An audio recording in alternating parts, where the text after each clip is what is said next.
ìdí tí àwọn olóṣèlú ṣe ń ya lọ sínú ẹgbẹ́ òṣèlú APC. Oyinlọla, gómìnà ìpínlẹ̀ Ọ̀ṣun nígbà kan rí ọmọọba Ọlágúnsóyè Oyinlọla ti sọ àṣírí tó wà nínú bí púpọ̀ àwọn olóṣèlú orílẹ̀-èdè yìí ṣe ń ya lọ sínú ẹgbẹ́ òṣèlú All Progressives Congress báyìí.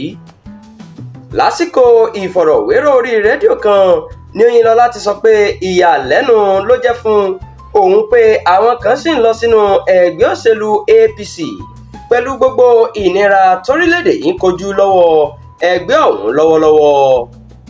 Ó sọ síwájú pé ìjọba àpapọ̀ tí ẹgbẹ́ náà ń darí kùnà láti mú gbogbo ìlérí tí wọ́n ṣe fáráàlú lásìkò ìpolongo ìbò wọn.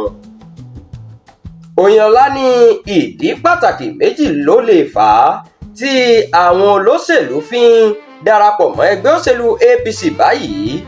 Ó ní ó ṣeéṣe kí wọ́n ti hùwà láabi kan kí wọ́n máa wá ibi ìsápamọ́ sí kí wọ́n má bàa jìyà ẹ̀ṣẹ̀ wọn.